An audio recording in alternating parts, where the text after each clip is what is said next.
Bonjour madame. Bonjour. Soyez la bienvenue. On va commencer évidemment Merci. avec l'affaire Liana et les suites et les conséquences politiques notamment. Les obsèques de la petite fille ont lieu en ce moment même à Florence dans le Gers. Le garde des Sceaux, toute cette semaine, était en première ligne. Gérald Darmanin qui maintient que les défaillances de la justice qui ont été mises à jour après ces multiples procédures, plaintes, signalements à l'encontre du principal suspect, eh bien, il estime que ces défaillances ne tiennent pas à ses instructions. Mais les appels à la démission se sont multipliés. Marine Le Tondelier, mercredi soir sur BFM, écoutez-la. Au lieu de s'excuser, ce qui en politique devrait être beaucoup plus courant que ça ne l'est. Monsieur Darmanin, je ne l'ai pas entendu dire, moi j'ai ces circulaires sous les yeux, on peut les montrer, est-ce que c'était prioritaire ou pas. Je ne l'ai pas entendu se remettre en question. Il aurait dû démissionner. Peut-être que Macron aurait refusé sa démission en disant écoutez, j'ai besoin de lui à bord, c'est une responsabilité politique collective. Mais il aurait dû au moins avoir cette dignité de dire écoutez, je suis là depuis des années à l'intérieur, parce que il n'y a pas que la justice qui a déconné dans le cas de Liana, il y a aussi le côté police. Anne Souéré, c'était une question d'honneur. Il aurait dû remettre sa démission. En tout cas, il aurait dû se porter comme vraiment responsable. Et quand on est responsable, effectivement, on peut démissionner. En tout cas, on peut le proposer, parce que quand on n'a pas agi comme il fallait et que finalement ce non-agissement fait qu'il y a des morts, et notamment une petite fille qui est morte, violée et dans des situations épouvantables, et certainement d'autres, parce qu'on voit quand même qu'il y a un doublement en 10 ans du nombre de viols sur mineurs, et que pour autant, la justice ne voit pas son budget s'améliorer, bien au contraire, puisque M. Darmanin, le même... Les crédits ont été doublés quand même. Oui, mais en tout cas, là, il y a eu 400 millions qui ont été gelés, alors même qu'on a la moitié moins de magistrats que la moyenne européenne, qu'on a un quart de procureurs que la moyenne européenne. Donc, en fait, on part de très très loin. Donc oui, il y a une responsabilité à un moment donné de l'État et du gouvernement de ne pas avoir agi à la mesure et de continuer à ne pas donner de moyens. Si vous voulez, s'il avait au moins annoncé où il démissionne, où il annonce des moyens supplémentaires. Rien. Mais en raison de l'indépendance de la justice, vous savez que le pouvoir qu'a le garde des Sceaux sur les magistrats, les procureurs, est très limité finalement. J'allais dire heureusement. Enfin, je veux dire, c'est la séparation des pouvoirs. Mais en revanche, ce qu'il peut faire, lui, c'est donner des moyens. Ça, les magistrats l'ont demandé. Dans le cas du tribunal d'Auch, là, dans ce cas particulier, il a écarté la question des moyens. Il l'a dit, voilà, ce tribunal, ce n'est pas un problème d'affaires. Le tribunal n'est pas submergé par les affaires. Écoutez, la réalité, dans ce cas particulier, ça n'est pas vrai. Enfin, on voit le nombre de dossiers. Je crois que c'était 10 000 dossiers pour très peu de magistrats. Non, ça n'est pas vrai. De dire qu'il n'y a pas de problème de moyens dans une situation. Alors après, qu'il y ait aussi un problème de dispositif. C'est-à-dire que les signalements ne soient pas faits, ne soient pas faits assez vite, qu'il n'y ait pas de transmission des informations. Ça doit, mais ça aussi, c'est sa responsabilité d'organiser. Pas de le faire après, de surveiller, mais d'organiser et de revoir le fonctionnement de la justice. Bien sûr. Mais on a l'impression de toute façon que là, avec la multiplication des actes violents, notamment à l'encontre des femmes et des enfants, notre système judiciaire dans son ensemble, dans toute la chaîne pénale, n'est pas adapté à notre société et à ce qui s'y passe. Vous en pensez quoi ? J'en pense surtout que il y a un certain nombre déjà eu d'alertes et des magistrats et de l'ensemble d'ailleurs d'un certain nombre de pouvoirs et de commissions d'enquête pour dire qu'il fallait agir vite et qu'à chaque fois il n'y a pas eu de réponse. Oui, il n'y a pas d'adaptation. Vous savez, c'est comme sur d'autres sujets. On parlait la semaine dernière du périscolaire. En fait, on sait, on a des alertes et l'État pourtant ne bouge pas. Eh bien là, j'espère au moins, malheureusement, qu'il aura fallu des choses aussi terribles que la mort de Liana pour qu'on puisse enfin bouger sérieusement. Mais concrètement, comment on bouge sérieusement, Anne Souéré ? Déjà en formant plus de magistrats et de procureurs, en donnant des moyens donc, de fonctionnement. Ensuite, d'avoir un fonctionnement, vous savez, il y a un certain nombre de propositions de loi et de projets de loi sur ces questions de comment on fait pour avoir des dispositifs qui permettent les transmissions d'informations, d'avoir des meilleures transmissions d'informations.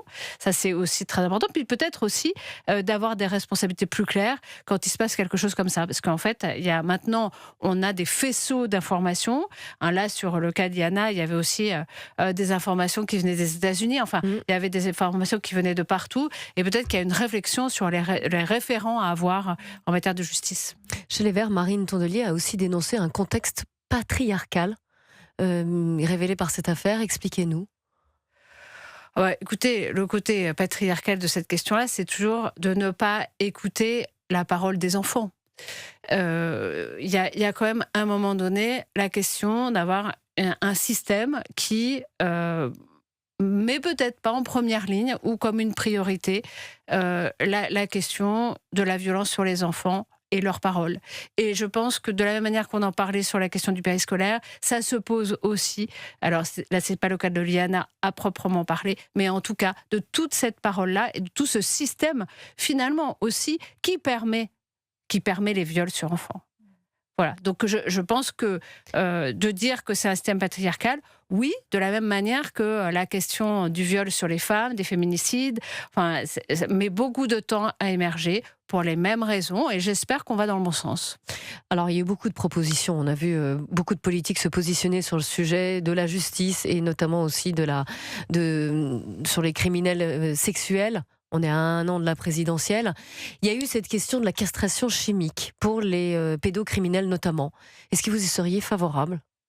Écoutez, je trouve qu'il faut être très attentif à ces questions-là. D'abord parce que les médecins ne sont pas tous favorables à cette question-là, ni même en disant que c'est pas forcément efficace. Et ensuite, de voir qu'est-ce que ça signifie aussi à long terme. Est-ce que, donc, efficacité, est-ce que c'est pour toute la vie? Jusqu'à quel niveau on va, ce genre de choses? Je pense que ça s'étudie. Et surtout, ça n'est pas interdit, puisqu'il y en a des castrations chimiques déjà. Enfin, il y a déjà des traitements de ce genre, mais en même temps, il faut l'avis de la personne. Ensuite, c'est soit la personne reste en prison, soit elle a des traitements. Donc, c'est des sujets. Puis après, il y a aussi des gens qui peuvent avoir aussi d'autres types de traitements. Enfin, il n'y a pas que la chimie pour traiter les gens, que la castration. Vous voyez, donc moi je ne sais pas, je ne suis pas une spécialiste là-dessus. Ce que je pense, c'est qu'on ne le prend pas assez au sérieux. Et que oui, il devrait y avoir une conférence d'experts sur le sujet rapidement, ce qui n'a pas eu lieu, pour pouvoir arriver à avoir des protocoles beaucoup plus systématiques que ce qu'on a aujourd'hui. Anne Souyris, puisqu'on parle de justice, autre revers pour Gérald Darmanin cette semaine, puisque son projet de loi sur la justice criminelle a été rejeté en commission des lois, c'était mercredi à l'Assemblée nationale, et il a donc annoncé le retrait complet du plaidé coupable qu'il défendait pourtant bec et ongle. Écoutez, Marie-Suzanne Lequéot, qui est procureure générale près la Cour d'appel de Paris, elle était sur BFM et elle regrette cette décision. Je le regrette beaucoup. Je regrette, je le dis parce que j'étais en faveur de l'instauration de ce plaidé coupable en matière criminelle. Je pense que les garanties qui avaient été apportées donc, pour notamment les victimes dans la discussion sur cette peine étaient de nature à pouvoir avoir un procès donc, équilibré. La représentation nationale n'en a pas été convaincue, mais j'espère, je le dis aussi, que nous pourrons rediscuter de cette question dans un autre temps. Alors on en parlait, cette procédure judiciaire était justement censée répondre à l'engorgement des juridictions. Elle permettait aussi d'aller plus vite et donc d'avoir une réponse pour les victimes. Oui, c'est effectivement, c'est la seule dimension intéressante de ce plaidé coupable, c'est la rapidité. Sauf que c'est la vraiment... gauche a voté contre dans son ensemble. Oh, je sais bien, je suis au courant, mais le problème est qu'on répond mal. C'est-à-dire, on répond en s'asseyant sur la justice. C'est quand même un problème. À un moment donné, un procès, ça a du sens pour les familles. Ça a du sens... Même quand il a lieu 4, 5, 6 ans après. Mais non, mais, oui. Mais évidemment qu'on est d'accord, il y a un problème. On revient sur la question des moyens. On a, en France... pas assez de personnel de justice, c'est une évidence. Donc, mais faire une réponse qui est, pourquoi pas enlever carrément toute forme de procès, puisque on a pu, ça peut pas être une réponse de démocratie. Voilà, c'est une mauvaise réponse. Oui, Alors, il faut aller plus vite, Oui, mais non comment, pas alors par ce moyen-là. Par quel moyen? Par des moyens supplémentaires. Donc, Qu'est-ce que vous voulez que je vous dise? D'ailleurs, on en revient toujours à plus de moyens. Il n'y a pas d'acte magique, en fait. Le problème de M. Darmanin, c'est qu'il a cru qu'il allait pouvoir faire un acte magique. Pour former tous ces magistrats. Bien entendu, c'est un peu comme les médecins en ce moment. Et vous voyez, ça commence à marcher pour les médecins. On commence à avoir une réponse sur les déserts médicaux. Et bien là, c'est pareil. Oui, il va falloir en former. Et il va falloir dépenser de l'argent pour cette justice. Parce que si on ne le fait pas, alors c'est la violence qui gagne, et c'est la violence dans toute notre société. Je pense qu'on a un enjeu de civilisation. Avant de parler, Anne Soeris, de la question de la primaire, je voudrais vous entendre sur les cafés, les petits commerces, les bistrots qui disparaissent en France. Je vais vous faire écouter le président de l'Association française des cafés et bistrots de France, Alain Fontaine, qui était l'invité d'Europe 1. Il s'inquiète justement de la disparition de ces cafés, du lien social aussi que pouvaient créer ces endroits. On va l'écouter juste avant. Pourquoi je vous pose cette question? Écoutons-la. C'est une spécificité française. C'est là où se passaient les choses, où on pouvait parler librement. Alors vous me direz, il y a des lieux de vie comme ça dans le monde entier. Non, pas comme les bistrots et les cafés en France. Ils faisaient partie de la vie du village, de la vie du quartier. Ils étaient importants pour la sociabilité. Le lien social est excessivement important. C'est ce qui nous manque énormément dans les quartiers. Vous avez des rues entières dans les villes où il n'y a plus un bistrot, plus un café. Vous n'avez pas envie de rentrer dans cette rue à certaines heures de la journée. Alors, je vous interroge à ce sujet parce que vous portez avec Marine Tondelier une proposition à ce sujet, de cette disparition des cafés, des bistrots, des petits commerces aussi d'ailleurs dans nos centres-villes, parce que c'est tout un lien social. Expliquez-nous en quoi c'est important. Alors vous savez, le problème, c'est que quand il n'y a plus de café, c'est pire que quand il n'y a plus d'épicerie. En vérité, dans un village, il n'y a plus d'endroit où on peut se rencontrer, simplement se rencontrer. Une personne âgée va rester toute seule chez elle, elle n'a pas l'occasion de sortir, surtout si elle ne peut plus prendre sa voiture parce qu'elle est trop âgée et qu'elle ne peut pas le faire.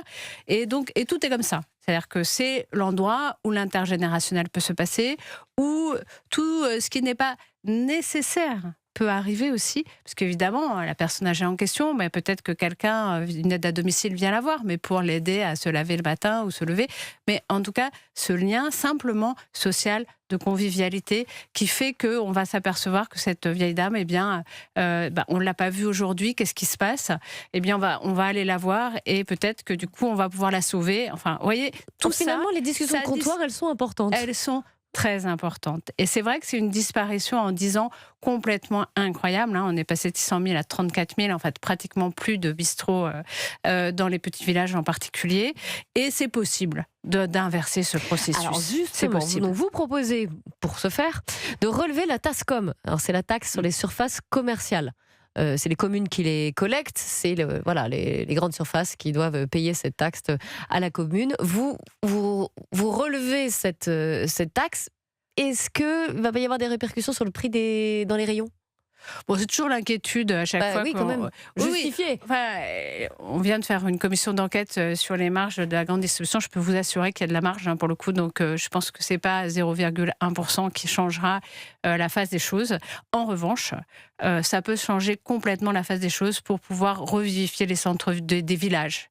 On sait que les centres des villages et des villes ont souvent été vidés parce que aussi les hypermarchés finalement avalé tout ce qui était petit commerce, et donc poussant dans ce sens-là. Et le fait que, non pas qu'ils soient punis de ça, mais qu'ils participent d'une revivification de nos campagnes, je pense que ce serait un geste important, aussi de réconciliation entre cette grande distribution, entre la population qui y vit au quotidien, et même souvent le personnel de ces grands hypermarchés, ils vivent dans les villages autour. Donc, vous voyez, je pense que c'est un cercle vertueux qui serait intéressant d'essayer de mettre en œuvre rapidement. C'est très important pour notre vivre ensemble.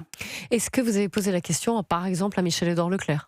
Non, mais j'aimerais bien le faire. Je le fais aujourd'hui. Je m'adresse à lui et je voudrais savoir si, oui, il serait d'accord pour aller dans ce sens-là et faire en sorte d'aider nos villages à reprendre vie. Donc le message est passé. Michel-Édouard Leclerc, on espère qu'il vous répondra à ce sujet. Parlons maintenant évidemment de la présidentielle, de la question de la primaire. Écoutez, Yannick Jadot, le candidat écologiste à l'élection présidentielle de 2022, la précédente, il s'est dit, lui, sur France 3, opposé à cette idée d'une primaire. Il prône l'élaboration au préalable d'un programme et d'une équipe commune. On l'écoute, puis vous lui répondrez. Même chez les écologistes, la réalité, comme au Parti socialiste, tout le monde l'a abandonné cette idée. Y compris parce qu'on voit bien qu'ils sont pas prêts. Tondelier a abandonné l'idée. Mais vous regardez, écoutez les discours. Enfin, vous pouvez pas, encore une fois, être sur une logique où vous survendez un mécanisme qui, y compris cette façon de le survendre pour moi, va créer de la déception chez les électrices et les électeurs. On a fait de cet outil un objectif politique en soi. C'est ridicule, parce que si ça n'arrive pas, il faudra quand même gagner et mobiliser. Anne Souhairis, expliquez-nous, est-ce qu'effectivement, que ce soit Raphaël Glucksmann ou d'autres, sont opposés à cette primaire? Est-ce que Marine Tondelier y tient encore? Parce qu'elle a du plomb dans l'aile, hein. Oui, enfin, je ne vais pas dire le contraire. Bien sûr qu'elle a du mal à émerger cette primaire. Mais tout simplement parce que ce qu'on voit, d'ailleurs, à droite aussi, hein, c'est la multiplication des petits candidats. Ce n'est pas la multiplication des petits pains, c'est la multiplication des candidats partout, à tous les niveaux. Chacun se voit roi du pays, quoi.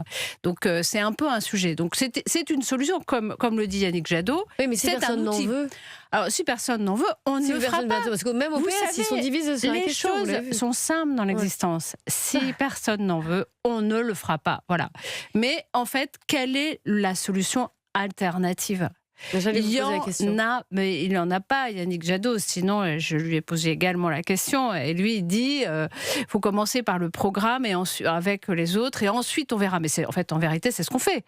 Sauf que, voilà, je pense que peut-être qu'à la fin, et je l'espère, moi, qu'à droite comme à gauche, on est ou par le biais d'une primaire, ou par le biais d'autres dispositifs, peu importe en réalité. Mais en tout cas, trouver une solution pour qu'on ait moins de candidats et que les choses puissent se réguler autrement que par le tir au pigeon et puis avec un seul grand vainqueur, hein, finalement, c'est le Rassemblement national. Enfin, on le sait tous, donc je ne vais pas raconter des choses à côté. Et donc, voilà, donc je pense que c'est une responsabilité des partis politiques actuellement, que oui, pour l'instant, c'est la seule solution qu'on ait, j'allais dire malheureusement, mais c'est comme ça, et qu'il y en a qui sont pour, il y en a qui sont contre. On verra bien. Moi, je pense que là, on va avoir en juillet, on va en rediscuter.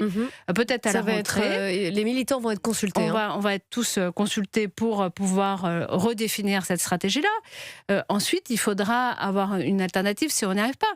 Moi, j'espère qu'on va, honnêtement, alors ça c'est moi qui parle, mais en tout cas, j'espère qu'on va garder cette stratégie-là jusqu'à ce qu'on en ait une autre, s'il y en a une autre, pour définir un candidat commun. Voilà, c'est ça l'important, c'est le sujet, c'est l'objectif, c'est pas le moyen. Le moyen, c'est pour l'instant celui qu'on a à portée de main. Peut-être, vous savez, des fois, il y a des choses un petit peu qui se passent au dernier moment. Hein. Le NFP, il s'est fait le nouveau Front Populaire, il s'est fait en 15 jours pour faire pour les législatives. On peut peut-être penser qu'à un moment donné, il y aura un réveil aussi du peuple de gauche pour arriver à faire une primaire ou un autre dispositif à la rentrée qui fonctionnera, lui, alors que jusque-là, il n'y a que des égos surdimensionnés qui se présentent. Il pourrait y avoir une absence de candidature d'Europe Écologie Les Verts? Ça sera une décision collective, vous voyez. C'est possible. Je sais que on envisage toutes les possibilités. Vous savez qu'on ne l'a jamais fait. Jusqu'à présent, on s'est toujours présenté parce qu'on considère que l'écologie doit être au centre de ces campagnes et que si on ne se présente pas, malheureusement, elle n'y est pas. Parce que c'est pas un sujet facile, vous le savez. Donc on préférerait y être d'une manière ou d'une autre, soit parce qu'on se range derrière ou avec un autre candidat, soit en se présentant. Si il y a un trop grand risque de Rassemblement national, Marine Tondelier l'a dit, elle ne sera pas la candidate du Rassemblement national qui fera gagner le Rassemblement national. Donc, effectivement, c'est possible aussi qu'il n'y en ait pas. Je pense que c'est une décision qui ne doit pas se prendre à la légère et qui doit se faire collectivement. Donc ça se fera, c'est pas aujourd'hui que je vais vous répondre, mais en tout cas, bien sûr, c'est dans les possibilités. Ça pourrait... Est-ce que vous pourriez vous ranger derrière la France Insoumise? Jean-Luc Mélenchon, la semaine dernière, en meeting à Saint-Denis, a de nouveau tendu le bras à la gauche en disant mais vous faites le jeu du RN si vous venez pas sous mon étiquette, je suis le seul à pouvoir l'emporter à gauche. Oui, c'est ce que disent d'autres aussi. Glucksmann dit ça aussi. Chacun dit ça en ce moment. C'est formidable. Moi, nous, on se range pas. Nous, on veut faire avec. Et lui ne veut pas participer à quelque chose de collectif. Il veut bien que tout le monde vienne derrière lui. C'est pas un principe de démocratie. Donc voilà. Pour le moment, on en est là. On verra bien comment les choses, j'espère, s'améliorent ou en tout cas se rationalisent dans les esprits de ces différents candidats. Mais mathématiquement, pour l'instant, en tout cas, selon les sondages. Encore une fois, c'est une photo à l'instant T et on est encore loin de la présidentielle. C'est quand même Jean-Luc Mélenchon à gauche qui est le mieux placé. C'est le mieux placé. C'est toujours la même question. Pour passer au deuxième tour dans les sondages, effectivement. D'abord, vous savez comme moi que les sondages entre le mois de mai-juin et l'année d'après, ça peut être du simple ou au triple. C'est quand même des choses très différentes. On avait vu M. Macron en 2017 qui faisait 10% au mois de mai précédent. Donc non, on ne peut pas juger comme ça. Il faut d'abord voir les gens aussi en campagne et voir ce qui se passe. Et puis ensuite, ça n'est pas un homme tout seul. Ça n'est pas possible de voir la démocratie de cette manière-là. Or là, c'est ça que nous propose M. Mélenchon. Et donc voilà. Donc je vous le dis, soit on arrive à une alliance démocratique, et non pas derrière, mais démocratique. On a compris la nuance.